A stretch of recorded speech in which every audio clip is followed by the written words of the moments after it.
सोचिए, एक ऐसी कंपनी के बारे में जो करोड़ों डॉलर्स खर्च करके एक बड़ी इंटरनेशनल खरीदारी करती है, मतलब एक प्रॉपर एक्विजिशन।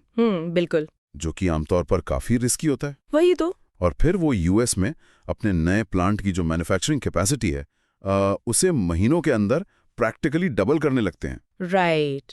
और बात सिर्फ यूएस की नहीं है, साथ ही साथ इंडिया में अपने अंबरनाथ प्लांट पर लगभग 120 करोड़ रुपए का कैपिटल एक्सपेंडिचर भी पूरा कर लेते हैं। जो कि एक मैसिव कैपेक्स है किसी भी डोमेस्टिक फैसिलिटी के लिए। एग्जैक्टली। तो अब नॉर्मल बिजनेस लॉजिक क्या कहता है? यही ना कि ऐसी अग्रेसिवली एक्सपैंड करने वाली कंपनी बहुत ज्यादा कैश बर्न कर रही होगी, उनकी बैलेंस शीट पर भारी कर्ज होगा। हाँ, टेक्स्ट बुक लॉजिक तो यही कहता है। लेकिन Q4 2026 में फाइनोटेक्स केमिकल लिमिटेड यानी FCL इन सब एक्सपेंशंस के बावजूद 340 करोड़ रुपए के कैश बैलेंस पर बैठी है। और सबसे बड़ी बात, उनका डेट स्ट्रिक्टली जीरो है। जीरो डेट, ये मैथमेटिकली ऑलमोस्ट इम्पॉसिबल लगता है सुनने में। सही कहा, इम्पॉसिबल लगता है। और आज के इस डीप डाइव में हम इसी मिस्ट्री को सॉल्व करने वाले हैं। हम FCL के फरवरी और मई 2026 के अर्निंग्स कॉन्फ्रेंस कॉल्स के ट्रांसक्रिप्ट्स का गहरा विश्लेषण कर रहे हैं। जिसमें Q3 और Q4 दोनों क्वार्टर्स के फिगर्स और उनका पूरा रोड मैप डिस्कस हुआ है। राइट। तो हमारा बेसिक मिशन ये समझना है कि एक स्पेशलिटी केमिकल कंपनी सिर्फ अपने डोमेस्टिक ऑर्गेनिक बिजनेस के भरोसे ना रहकर एक सटीक इंटरनेशनल एक्विजिशन के जरिए इतनी तेजी से अपनी दिशा कैसे बदल सकती है। देखिए, ये जो बैलेंस शीट का पैराडॉक्स यहाँ दिख रहा है ना, वो सच में किसी भी फाइनेंशियल एनालिस्ट के लिए एक ब्रिलियंट केस स्टडी जैसा है। मुझे भी ये लगता है। तो इसकी शुरुआत कहाँ से होती है? इस पूरी स्ट्रैटेजी का जो सबसे बड़ा एंकर पॉइंट है वो दिसंबर 2025 में शुरू हुआ, जब उन्होंने US based speciality oil field chemical manufacturer जिसे क्रूड केम टेक्नोलॉजीज ग्रुप या CCT कहते हैं, उसमें 53% स्टेक खरीदा। ओके, 53%, तो बेसिकली कंट्रोलिंग स्टेक ले लिया उन्होंने। बिल्कुल। अब पहली नजर में ये एक टिपिकल M&A डील लग सकती है। CCT का रेवेन्यू उस वक्त करीब 65 से 66 मिलियन डॉलर्स का था, जो कि एक डिसेंट साइज है। काफी बड़ा नंबर है। हाँ, पर जो चीज सच में मैटर करती है वो सिर्फ ये नंबर्स नहीं थे, बल्कि उनका क्लाइंट बेस था। CCT के क्लाइंट्स में हैलिबर्टन, श्लम्बर्जर और बेकर ह्यूज जैसे मार्की ऑयल एक्सप्लोरेशन कंपनीज शामिल थीं। ओह वाओ, मतलब इंडस्ट्री के सबसे बड़े जायंट्स उनके क्लाइंट्स थे। Exactly, top tier players. पर वहीं पर मेरे दिमाग में एक सबसे बड़ा सवाल आता है। अगर CSIT के पास पहले से ही दुनिया की सबसे बड़ी oil service companies as clients थीं, तो उन्हें FCIL की अचानक जरूरत क्यों पड़ी? ये एक बहुत ही वैलिड सवाल है। ये तो वही बात हुई ना कि आपके पास दुनिया की सबसे फास्ट गाड़ी है, पर आप किसी और को उसका स्टीयरिंग व्हील दे रहे हैं। क्या CSIT एक ग्रोथ प्लेटो पर हिट कर चुकी थी? अगर हम आपके उसी गाड़ी वाले एग्जाम्पल को आगे बढ़ाएं, तो CSIT के पास गाड़ी और इंजन तो थे, पर उनके पास अगले लेवल की रेस जीतने के लिए प्रीमियम फ्यूल और एडवांस ट्यूनिंग की कमी थी। हाँ, मतलब उनके पास डिमांड थी, पर उसको पूरा करने की कैपेसिटी नहीं थी। सही पकड़ा आपने। यूएस ऑयल फील्ड मार्केट में कैपिटल इंटेंसिटी बहुत हाई होती है। CSIT के पास डिमांड थी, मार्की क्लाइंट्स थे, पर ऑर्डर्स पूरे करने के लिए जो वर्किंग कैपिटल और अग्रेसिव कैपेसिटी एक्सपेंशन चाहिए था, वहां वो स्ट्रगल कर रहे थे। लेड ESG ड्रिवन फिलॉसफी लेकर आई, जिसे वो लोग अपनी कॉन कॉल में रोड मैप टू जीरो कहते हैं। वेट, थोड़ा इस ESG वाले पार्ट पर ब्रेक लगाते हैं, क्योंकि ये सुनने में थोड़ा बज़वर्ड लगता है। ऑयल एंड गैस इंडस्ट्री तो हिस्टोरिकली अपने एनवायरमेंटल इम्पैक्ट के लिए क्रिटिसाइज होती आई है ना। बिल्कुल होती आई है। तो वहां पर ड्रिलिंग और फ्रैकिंग के लिए जो केमिकल्स यूज होते हैं, वो ट्रेडिशनली काफी हार्श और टॉक्सिक सॉल्वेंट्स होते हैं। जब आप कहती हैं कि FCL अपनी इको फ्रेंडली टेक्नोलॉजी लेकर आई, तो ग्राउंड लेवल पर एक ऑयल वेल पर इसका एक्चुअली क्या मतलब होता है? ग्राउंड लेवल पर इसका मतलब होता है सीधा कॉस्ट सेविंग और स्ट्रिक्ट रेगुलेटरी कंप्लायंस। देखिए, फ्रैकिंग और ड्रिलिंग में बेहिसाब पानी का इस्तेमाल होता है। लाखों गैलन्स पानी लग जाता है एक वेल में। एग्जैक्टली। तो FCL ऐसी सस्टेनेबल केमिस्ट्रीज और स्पेशलिटी पॉलीमर्स बनाती हैं जो वेल प्रोसेसिंग को फास्ट करते हैं और वाटर रिक्वायरमेंट को ड्रास्टिकली कम कर देते हैं। ओह आई सी। तो एनवायरमेंटल बेनिफिट के साथ साथ क्लाइंट का ऑपरेशनल कॉस्ट भी बचा रहे हैं। वही तो। और आजकल यूएस में ईपीए यानी एनवायरमेंटल प्रोटेक्शन एजेंसी के नॉर्म्स इतने सख्त हो गए हैं कि हैलिबर्टन जैसी कंपनीज सिर्फ उन्हीं सप्लायर्स के साथ काम करना चाहती हैं जो उन्हें ये ग्रीन केमिकल ऑल्टरनेटिव्स दे सकें। राइट, ये मेक और ब्रेक फैक्टर बन गया वहां। बिल्कुल। सीटी के पास लोकल मार्केट एक्सेस था और टेक्सास के शील बेसिन्स में लास्ट माइल डिलीवरी नेटवर्क था।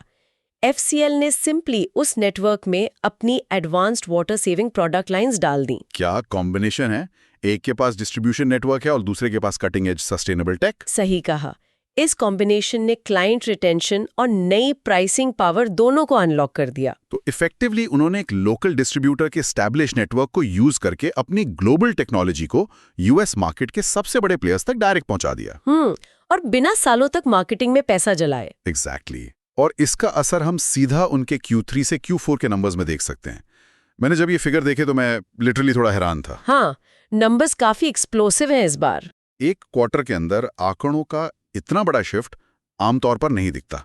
मतलब Q3 में इनका रेवेन्यू 190 करोड़ रुपए था, जो पिछले साल के मुकाबले ऑलरेडी 46% ज्यादा था। राइट, Q3 भी काफी स्ट्रांग था। लेकिन Q4 आते आते ये आंकड़ा सीधा 314 करोड़ रुपए को टच कर गया। एक क्वार्टर से दूसरे क्वार्टर में 167% की टॉप लाइन ग्रोथ।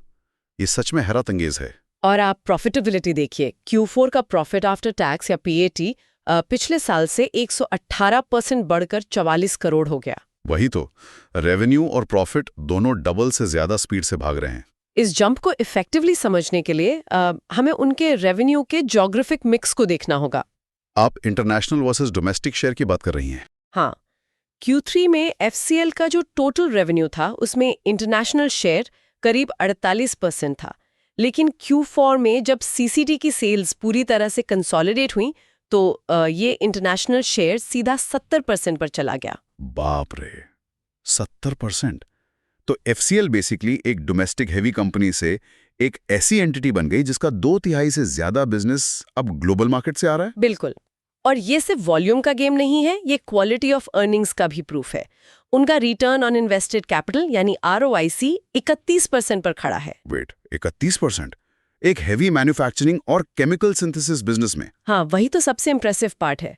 जब आप केमिकल मैन्युफैक्चरिंग में होते हैं तो 31% का रिटर्न जनरेट करना ये दिखाता है कि उनका प्लांट यूटिलाइजेशन कितना हाई है और प्राइसिंग स्ट्रैटेजी कितनी एग्रेसिव है। ये आंकड़े सच में स्ट्रांग है, पर यहाँ एक बात अभी भी थोड़ी चुभती है मुझे। क्या पॉइंट है, बताइए। जब आपका 70% बिजनेस इंटरनेशनल हो, जहां सप्लाई चेन्स नेचुरली इतनी लंबी होती हैं, इंडिया से यूएस ओशन फ्रेट में ही 30 से 40 दिन लग जाते हैं आराम से। ओशन ट्रांजिट टाइम लंबा होता है। राइट।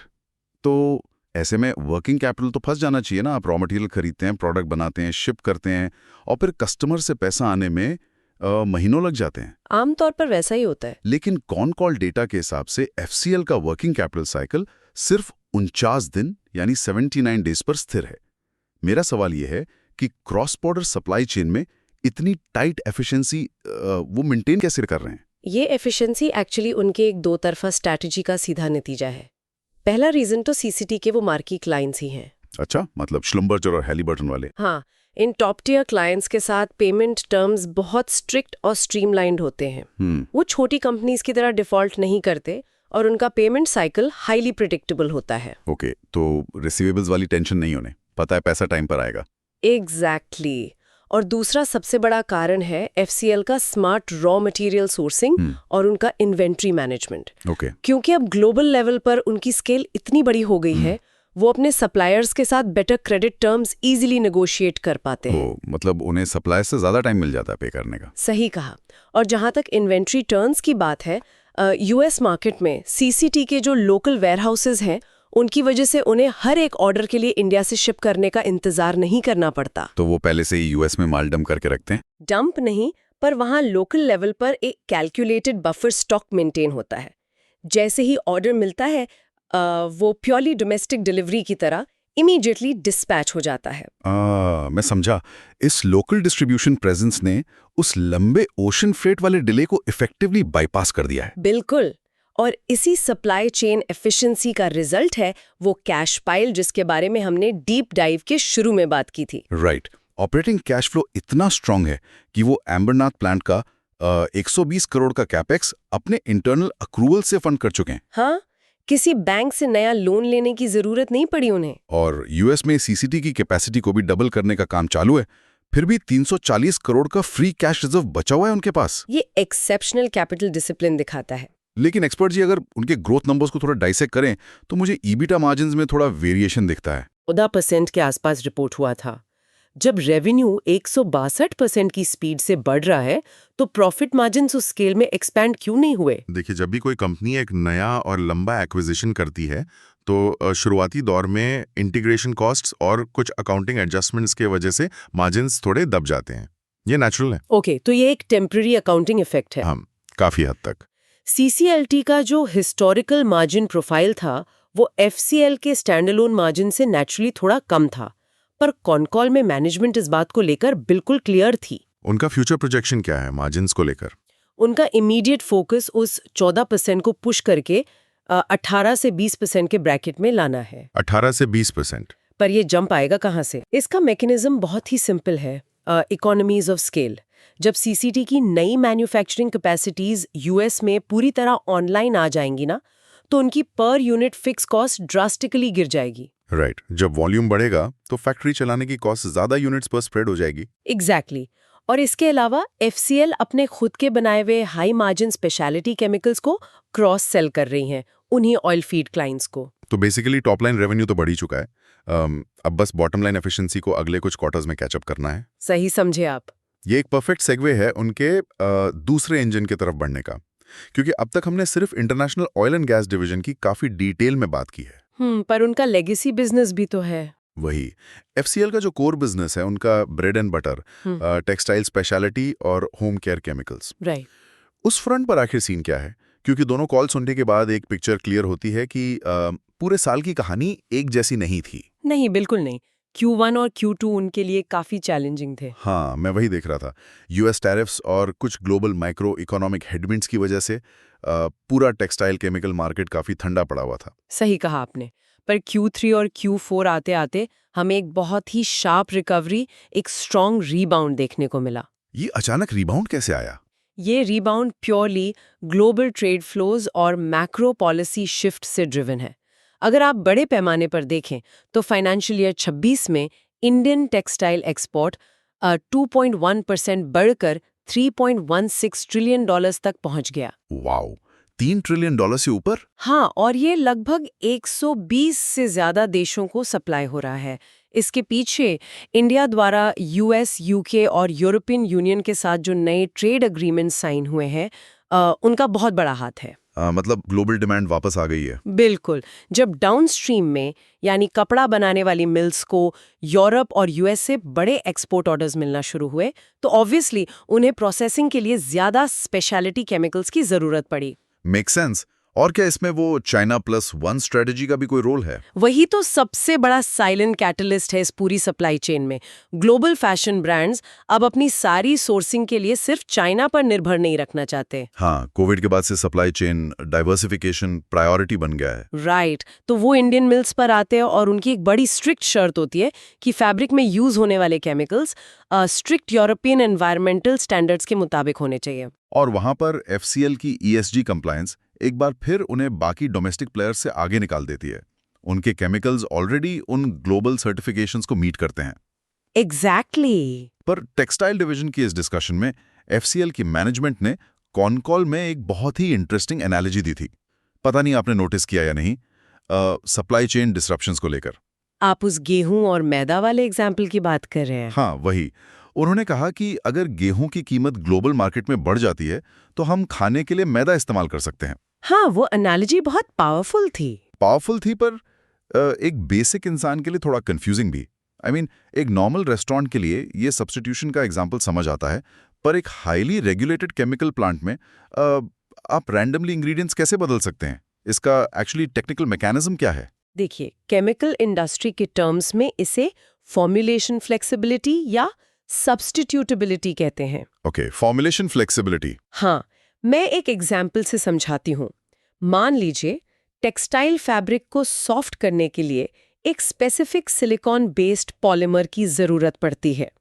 अब मान लीजिए उस केमिकल का बेस रॉ मटेरियल अचानक किसी ग्लोबल शॉर्टेज या सप्लाई चेन इशू की वजह से बहुत महंगा हो जाता है। जैसे रेड सी क्राइसिस की वजह से हो रहा था। एग्जैक्टली तो अब कंज्यूमर को यानी टेक्सटाइल मिल को इस टेक्निकल बात से कोई फर्क नहीं पड़ता कि एफसीएल ने केमिकल में एग्जैक्टली कौन सा एटम या मॉलिक्यूल यूज किया है। राइट, उन्हें तो फाइनल कपड़े की क्वालिटी से मतलब है। वही तो, उन्हें सिर्फ अपने कपड़े पर एक पर्टिकुलर हैंड फील या सॉफ्टनेस चाहिए।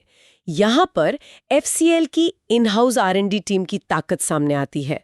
वो लैब में बैठकर फॉरेन केमिकल पाथवे को ऑल्टर कर सकते हैं। ओह, मतलब एंड प्रोडक्ट वही रहेगा पर बनाने का तरीका बदल देंगे। बिल्कुल, वो एक ऑल्टरनेट रॉ मटेरियल, शायद किसी बायो बेस्ड रिसोर्स या किसी और सिंथेटिक रूट का इस्तेमाल करके बिल्कुल सेम एंड परफॉर्मेंस वाला प्रोडक्ट बना लेते हैं। ये तो ब्रिलियंट है। मतलब उनके पास हर रेसिपी का एक बैकअप प्लान मौजूद है। हाँ, एक स्ट्रॉन्ग टेक्निकल बेस होने का यही सबसे बड़ा फायदा है कि आप सप्लाई चेन के किसी एक स्पेसिफिक रॉ मटेरियल पर हॉस्टेज बनकर नहीं रहते।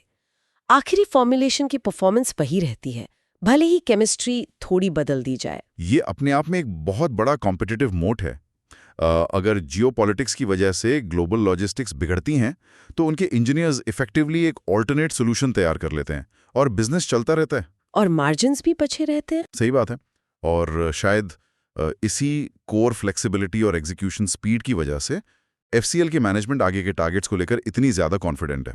आप विजन 2028 वाले रिवीजन की तरफ इशारा कर रहे हैं ना? हाँ, बिल्कुल। चलिए अब इस डीप डाइव के आखिरी और सबसे फॉरवर्ड लुकिंग हिस्से पर आते हैं। जब उन्होंने इनिशियली सीटी का एक्वायर किया था तब एफसीएल का टारगेट था कि 2030 तक सीटी का रेवेन्यू $200 मिलियन तक लेकर जाना है। राइट, जो कि एक लंबा 5 साल का होराइजन था। पर हाल ही की इस Q4 कॉल में उन्होंने ये टारगेट सीधा प्रीपोन करके 2028 कर दिया है। मुझे यहाँ सच में थोड़ा स्केप्टिक होना पड़ेगा। स्केप्टिसिज्म काफी नॉर्मल है इस पॉइंट पर। वही ना, लोग अपना आने वाले वीकेंड का लंच प्लान फिक्स नहीं कर पाते और एक पब्लिक कंपनी अपनी नई यूएस सब्सिडरी का $200 मिलियन का टारगेट सीधा 2 साल आगे खिसका रही है।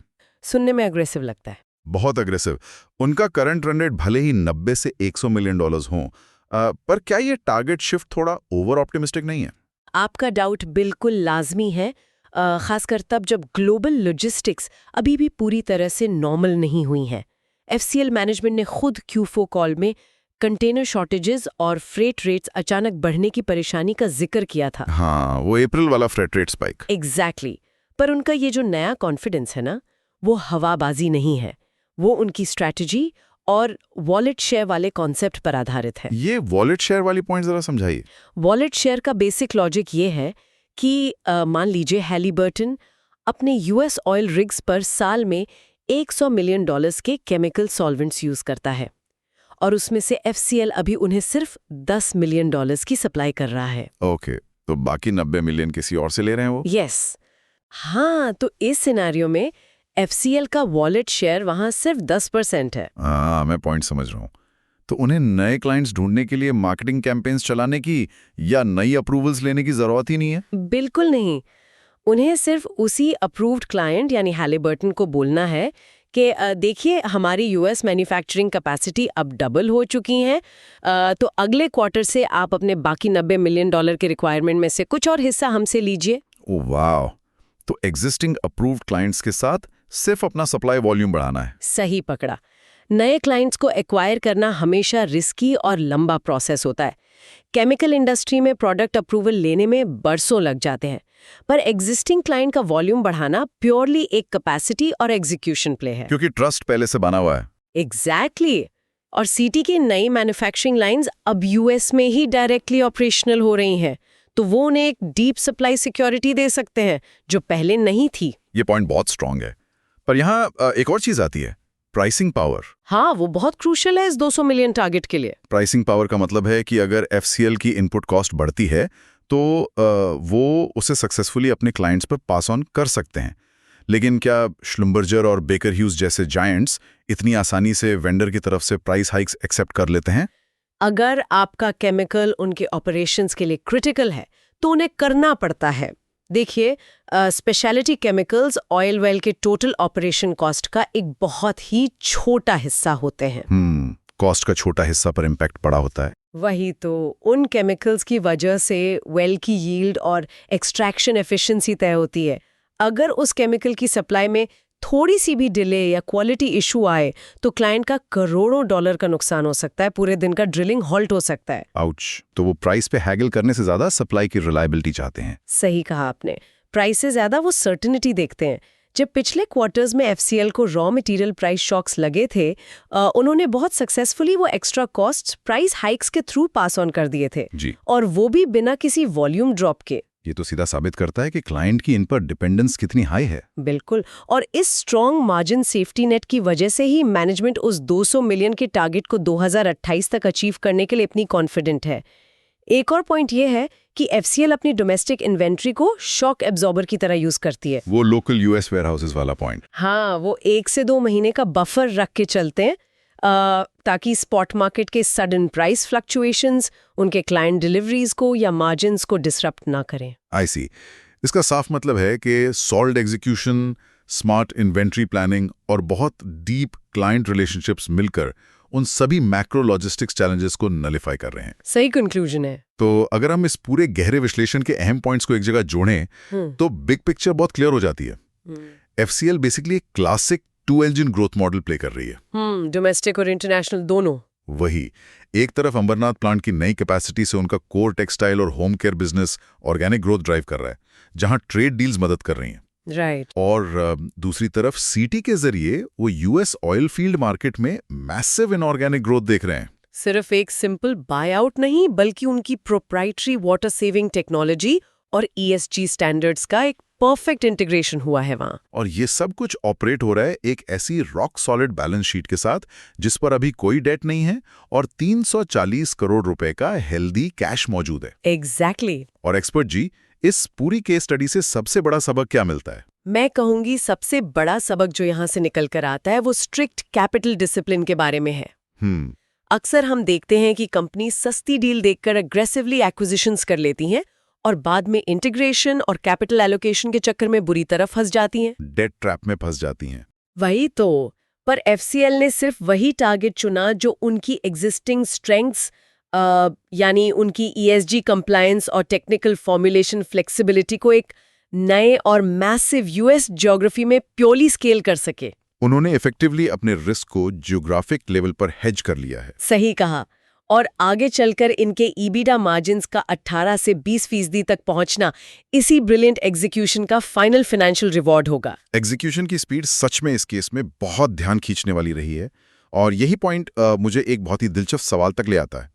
एक ऐसी चीज जिसके बारे में हर उस इंसान को सोचना चाहिए जो बिजनेस या कॉर्पोरेट स्ट्रैटेजी को डीपली समझना चाहता है। अच्छा, क्या सवाल है वो? देखिए, ट्रेडिशनली मर्जर्स और एक्विजिशंस किस लिए होते थे?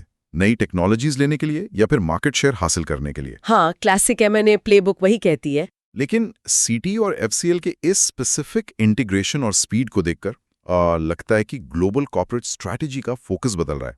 अगर एक सटीक और फ्लॉलेस इंटीग्रेशन किसी कंपनी के लॉन्ग टर्म रेवेन्यू लक्ष्य को सीधा 2 साल पहले ला सकता है, तो क्या आने वाले वक्त में कंपनीज अपना पैसा अलग तरीके से खर्च करेंगी? आपका इशारा सप्लाई चेन ऑटोनॉमी की तरफ है। वही तो, क्या फ्यूचर में कंपनीज अपने एमएनए बजट सिर्फ नए प्रोडक्ट्स लॉन्च करने के लिए नहीं बल्कि प्योरली सप्लाई चेन फ्लेक्सिबिलिटी और स्पीड ऑफ एग्जीक्यूशन खरीदने के लिए लगाएंगी? ये तो एक पूरा नया पैराडाइम शिफ्ट हो जाएगा इंडस्ट्री के लिए। बिल्कुल।